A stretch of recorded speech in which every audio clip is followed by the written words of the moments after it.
Well, yeah, I completely agree. So I've done 3, and I was like, do you know what? It's not me. Done. Yeah. That's Yeah. it. I have flips. Yeah. I've got properties that I flipped, and I love the outcome, and I love, but I am a people's person. I love dealing with people. I it's just me and the landlords, and just having that relationship, and we go on dinners. It's just nice to see. Well, owning the property is also good. Yeah.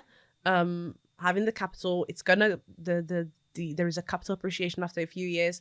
It's just that I do that on the side. Don't get me wrong, I do that, but I also keep on having properties on rent to rent, and now I'm teaching people how to do that. So what would your message be to anyone that's watching it, looking to get started in property, that's got obviously little to no money, they're very limited on time, they're thinking, right, well, listening to your story, they're going, it's not possible.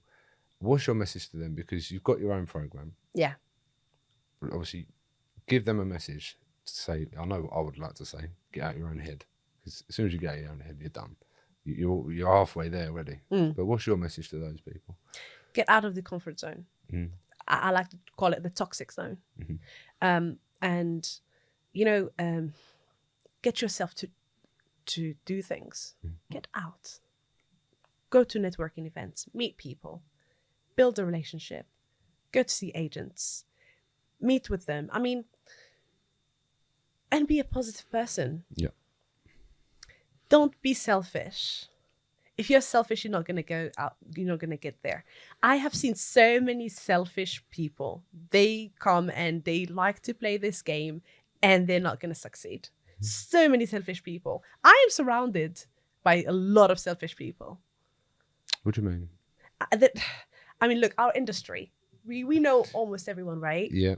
There's so many people who want a piece of the pie that you have, but probably want the whole pie.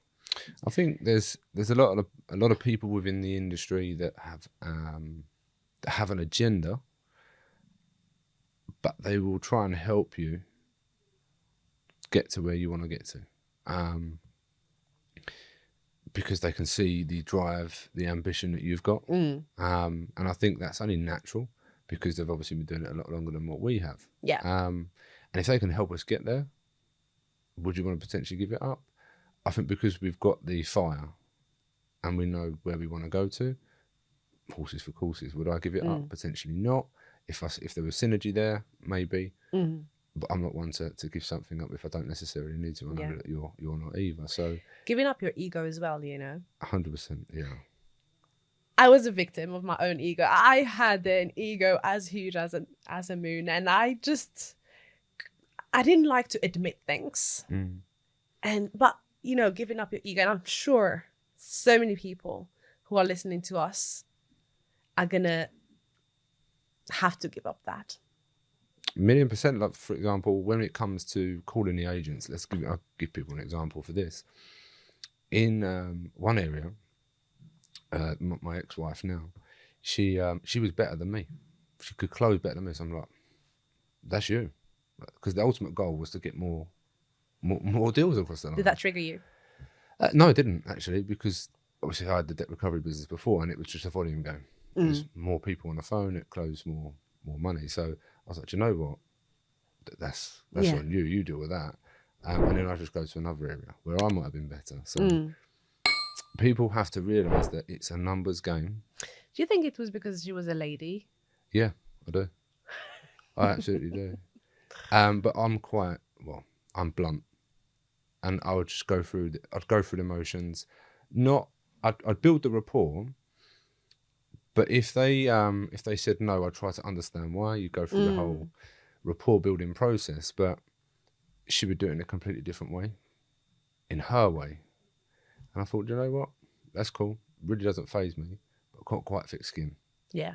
And if it worked, I'm not going to get angry with them, because ultimately it's feeding the beast.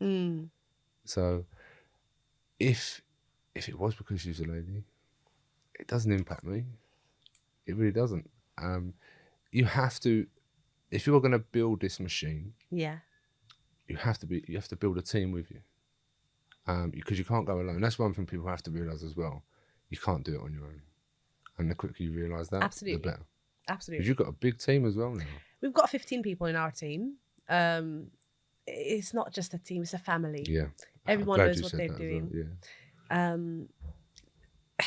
Whether they're virtual, whether they're here in the UK, we all love each other and we all work together. It's beautiful. I have, and I can trade them for the world, you know. Mm.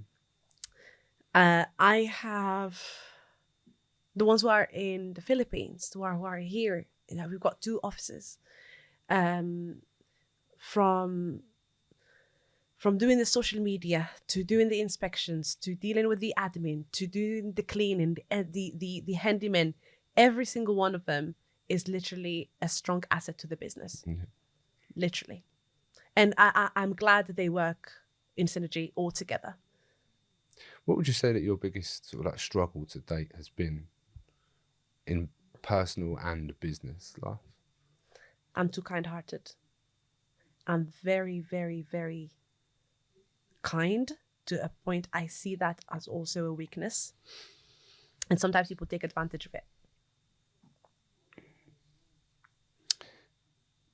But earlier that you said, just touching on what you said earlier, you being weak, you see as like a strength now, I suppose.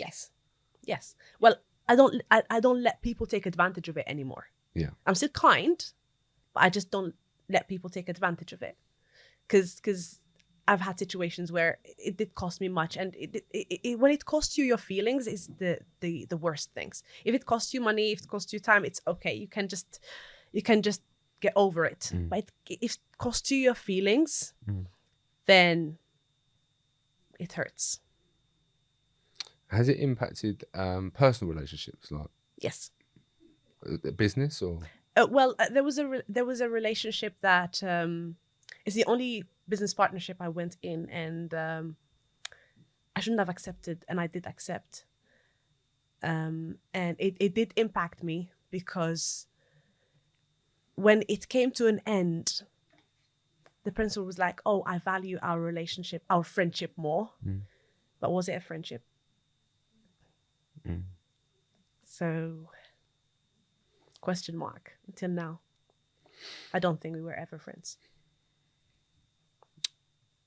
Would you speak to them again? We are speaking. We Oh, you talk. Oh yeah, we talk. We talk. There's no beef. Listen, no hard feelings. I still love the person the same amount, if not more, and I love to see them succeed, and I wish them all the best. Because I'm a very good person, and if they ever need anything, I am here to help and support.